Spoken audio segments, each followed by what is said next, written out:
What if the most powerful weapon in a modern war was not a missile, not a fighter jet, not a nuclear program, not even a massive aircraft carrier group? What if the weapon that changed the balance of power was something so small that it could fit inside a shipping container? A machine with no pilot, no crew, no cockpit.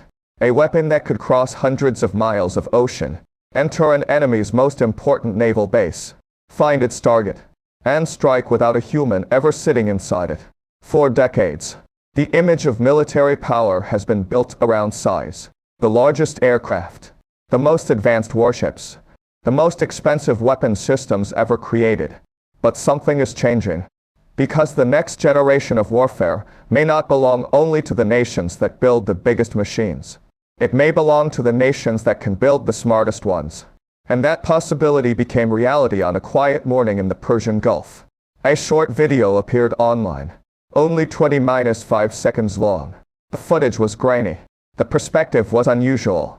It was not recorded from a satellite, not from a fighter aircraft thousands of feet above the battlefield, not from the deck of a destroyer watching from a safe distance.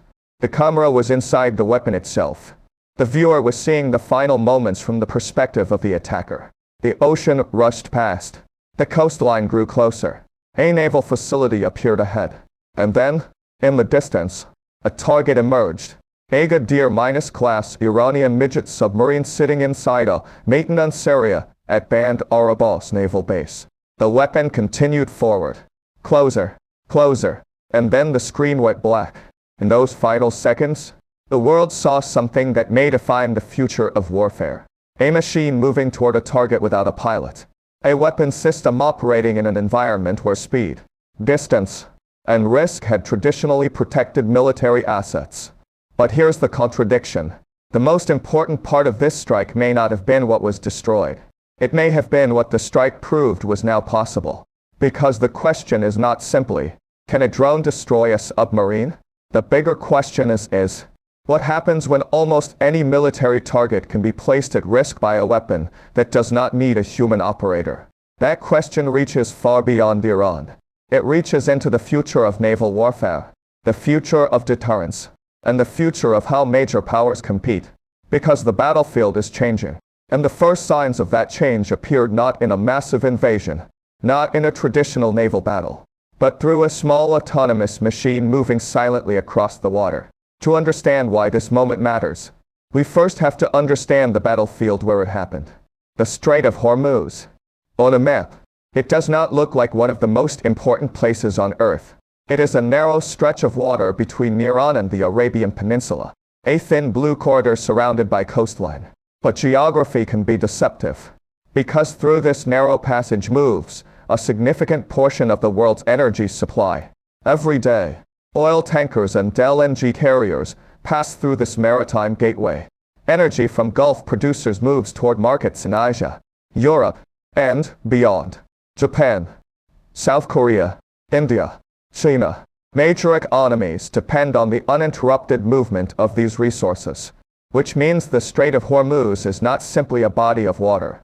It is a pressure point inside the global economy, and that creates the central contradiction of this entire conflict. The strait is physically small, but strategically enormous. A few dozen miles of ocean can influence fuel prices thousands of miles away. A decision made in Tehran can affect factories in Asia. A naval confrontation in the Gulf can influence consumers in North America. A military action near one coastline can create economic consequences across the planet. This is why the Strait of Hormuz has remained one of the most important strategic locations in the world for decades. And this is also why Iran has invested so heavily in controlling it. Because Iran understands a basic principle of asymmetric warfare. A weaker power does not always need to defeat a stronger opponent. Sometimes it only needs to create enough uncertainty that the stronger opponent must respond. The Strait gives Iran that ability. Fast attack boats, anti-mine ship missiles, naval mines, coastal radar, submarines, drones. These systems are not designed to defeat the world's largest navy in a traditional battle. They are designed to make the cost of operating near Iran higher. That is the strategy. Create risk, create hesitation, create pressure. But here's the problem. The United States has a completely different strategy. Instead of trying to control every piece of territory, American planners have focused on removing the tools that allow Iran to create that uncertainty. The logic is simple. If Iran cannot detect ships, track targets, threaten vessels, or coordinate attacks, then its ability to close the strait becomes much weaker. The battlefield becomes a contest between two ideas. Iran's strategy: create enough danger that the world must pay attention. America's strategy: remove the ability to create that danger. And sitting at the center of that competition is one place: Bandar Abbas. From above, Bandar Abbas looks like a typical coastal military facility. A harbor, runways, storage areas, ships along the coastline. But strategically, it is much more than a naval base. It is the operational heart of Iran's maritime power. This is where the Islamic Revolutionary Guard Corps Navy maintains many of the systems designed to influence the Strait of Hormuz. Fast attack craft, missile systems, surveillance networks, submarine operations. The base sits close to the very waterway Iran wants to control. That makes it both valuable and vulnerable. And this creates another contradiction. The more important a military location becomes, the more attention it receives from an opponent. A powerful base provides capability, but it also becomes a target. This is the classic problem of modern warfare. Concentrating forces creates strength, but concentration also creates vulnerability. The United States has repeatedly demonstrated the ability to strike Iranian military infrastructure, radar stations, missile sites, naval facilities, command locations. But the part most people miss is that destroying targets is only one part of strategy. The harder question is, what target creates the greatest change in the enemy's decision-making? Because military planners do not simply ask, what can we hit? They ask, what changes the battlefield if we hit it? That distinction is critical. A destroyed weapon system may reduce capability, but a destroyed communication network may reduce coordination. A destroyed radar site may reduce awareness. A destroyed logistics chain may reduce endurance. The most valuable target is not always the most visible target. And this idea leads directly to why the Corsair drone strike mattered. Before autonomous sea drones entered the battlefield, naval warfare was dominated by expensive platforms, large ships, submarines, aircraft, carrier groups, systems that represented decades of engineering and billions of dollars. The assumption was simple. The nation with the strongest platforms would dominate the ocean. But modern technology is challenging that assumption, because smaller systems are changing the balance. Ukraine demonstrated this during the war in the Black Sea. Low-cost unmanned vessels attacked larger Russian naval assets. The world watched as relatively inexpensive systems created serious problems for a much larger conventional fleet. The lesson was not that large warships had become irrelevant. The lesson was different. Large platforms now have to survive in an environment filled with cheaper, harder minus-to-minus predict threats. And every major military began studying that lesson, including the United States. The result was a new generation of autonomous maritime systems. Weapons designed around a different philosophy. Not expensive, not irreplaceable, not dependent on risking human life. Instead, numerous, adaptable, connected, and expendable.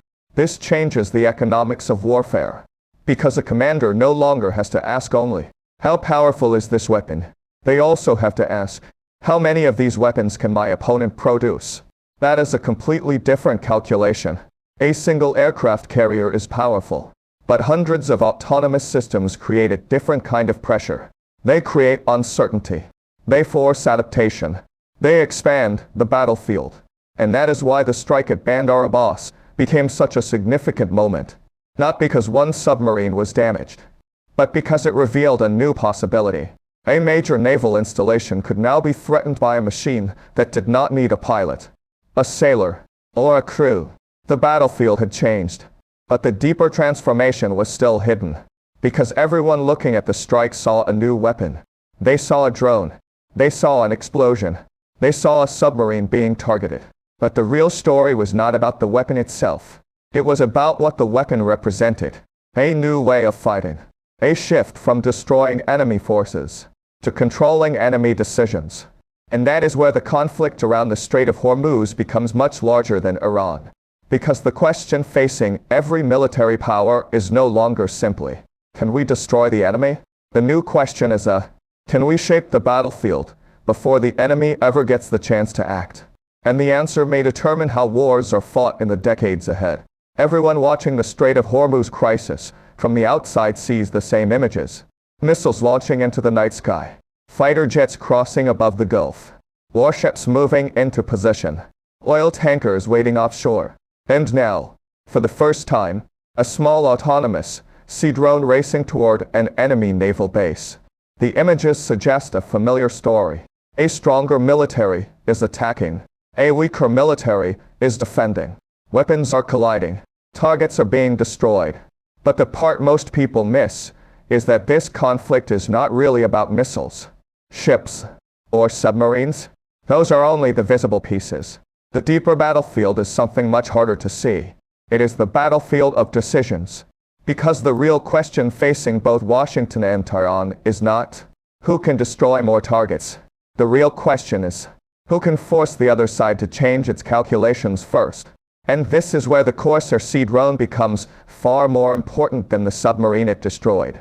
Because the submarine was only the target. The message was the weapon. The message was that geography, distance, and traditional defenses are becoming less reliable in modern warfare. A naval base that once required expensive aircraft, complex planning, and human risk could now be reached by a machine that costs far less than the platform it threatens. That changes the entire equation. For decades, military power was built around expensive platforms. Aircraft carriers, destroyers, fighter aircraft, submarines, systems that required years to build and highly trained crews to operate. But autonomous warfare introduces a new contradiction. The most advanced military technology may not be the weapon that costs the most. It may be the weapon that can be produced in large numbers and accepted as expendable. This is the same strategic shift that changed the battlefield in Ukraine. Cheap drones began challenging expensive tanks. Small unmanned boats began threatening major naval vessels. Low-cost systems began forcing powerful militaries to rethink how they defend themselves. The lesson here is not that expensive weapons have become useless. They remain incredibly important. The lesson is that expensive weapons now exist inside a battlefield where cheaper systems can create disproportionate pressure. And that creates a dangerous question for every major military. What happens when the cost of attacking becomes lower than the cost of defending? Because if a $1 million autonomous system can threaten a $1 billion platform, every commander must rethink how resources are protected. And that is why Hormuz mattered, not only because of what was hit, but because of what it represented. On a satellite image, Bandar Abbas looks like a typical coastal military facility. Runways, ports, storage areas, ships positioned near the shoreline. But strategically, it is something much larger. It is the control center for Iran's ability to influence the Strait of Hormuz. Every radar station, every missile battery, every fast attack boat, every submarine, every drone launched from the coast. Together, they form a network. And modern warfare is increasingly about attacking networks instead of individual weapons. The missile launcher is not the entire weapon. The radar that finds the target is part of the weapon. The communication system that sends the order is part of the weapon. The logistics chain that supplies ammunition is part of the weapon. The political confidence that allows a government to continue operations is also part of the weapon. This changes everything. Because destroying one platform may have limited effect, but disrupting the system around that platform can create far greater pressure. That is why the United States has repeatedly focused on radar sites, coastal surveillance, missile storage, drone facilities, and naval infrastructure. The goal is not simply to remove weapons. The goal is to reduce Iran's ability to make the Strait of Hormuz dangerous. Because the strait itself is the true strategic center of gravity. And this is where the story moves from military technology into global economics. Everyone thinks this conflict is about Iran and the United States fighting over a narrow waterway. But the real battle is about controlling uncertainty inside the global economy. The Strait of Hormuz is only a few dozen kilometers wide. On a map, it looks almost insignificant. A thin line of water between Iran and the Arabian Peninsula. But through that narrow passage flows energy that powers modern civilization. Oil shipments, liquefied natural gas, industrial supply chains, global transportation. The entire system depends on movement. And that creates the ultimate vulnerability. Modern economies are built on speed and reliability. Ships must arrive on schedule. Factories must receive fuel. Markets must trust that tomorrow's supply will exist. The moment that confidence disappears, the economic effects begin. An anchor does not need to be sunk for oil prices to rise.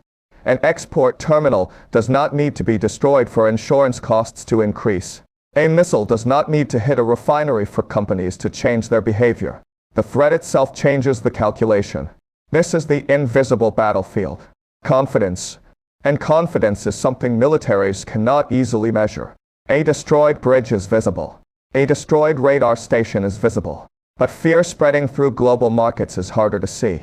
Yet it can influence billions of dollars within hours. A shipping company in Europe begins avoiding a route. An energy trader in Asia changes a forecast. An insurance company increases premiums. A government begins releasing emergency reserves. None of these actions involve soldiers.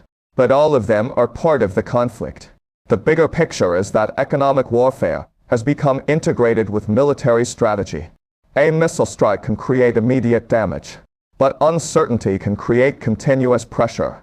And this explains Iran's strategy as well. Because Tehran understands that it does not need to defeat the United States militarily. That is not realistic.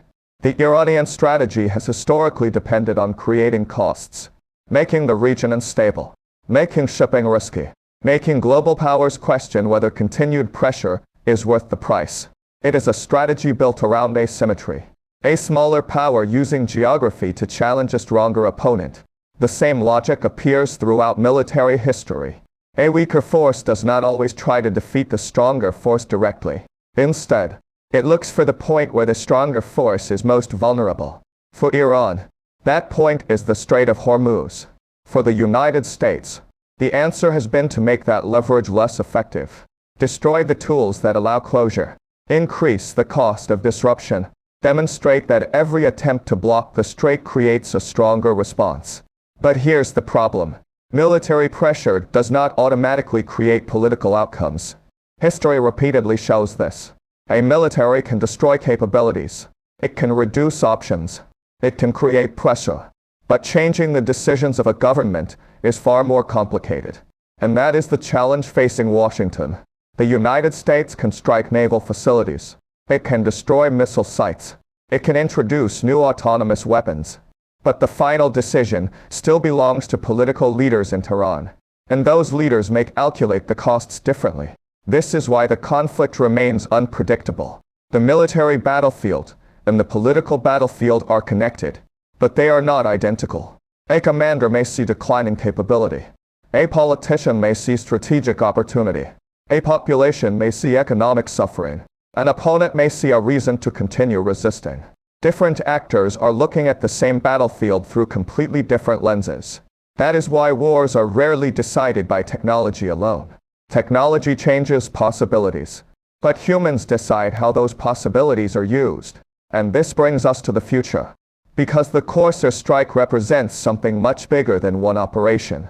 It represents a transformation in how major powers think about conflict. The future battlefield may not be dominated only by the largest platforms. It may be dominated by intelligent networks of smaller systems, autonomous aircraft, unmanned ships, artificial intelligence minus assisted targeting, space-based surveillance, cyber operations, electronic warfare. The next generation of warfare may be less about owning the most powerful single weapon, and more about creating the most adaptable system. A carrier strike group is powerful. But what happens when hundreds of smaller, autonomous systems can threaten every part of that group simultaneously? A missile battery is dangerous. But what happens when artificial intelligence can identify, track, and prioritize targets faster than humans? A naval base may look secure. But what happens when distance no longer guarantees safety? These are the questions military planners around the world are now studying. Because the battlefield is changing from platforms to systems, from quantity to connectivity, from destruction to disruption. The weapon is no longer just the object that explodes. The weapon is the entire chain of information, decision-making, and response that surrounds it. That is the true meaning behind the first American autonomous sea drone strike. It was not simply a new type of attack. It was a demonstration of a new philosophy. Keep humans away from unnecessary danger. Increase operational speed. Reduce costs. Create more options. And force adversaries to defend against threats that may arrive from unexpected directions. But every technological advantage creates a new vulnerability. That is the contradiction at the center of modern warfare. The same systems that make attacks easier can also make defense more difficult. The same artificial intelligence that helps identify targets can create new ethical questions. The same autonomous weapons that protect soldiers can lower the political cost of using force. And that raises one of the most controversial questions of the 21st century. If machines can find targets, navigate toward them, and execute missions faster than humans, where does human responsibility begin and end? Because the future battlefield may not be defined only by what weapons can do. It may be defined by what humans allow those weapons to do.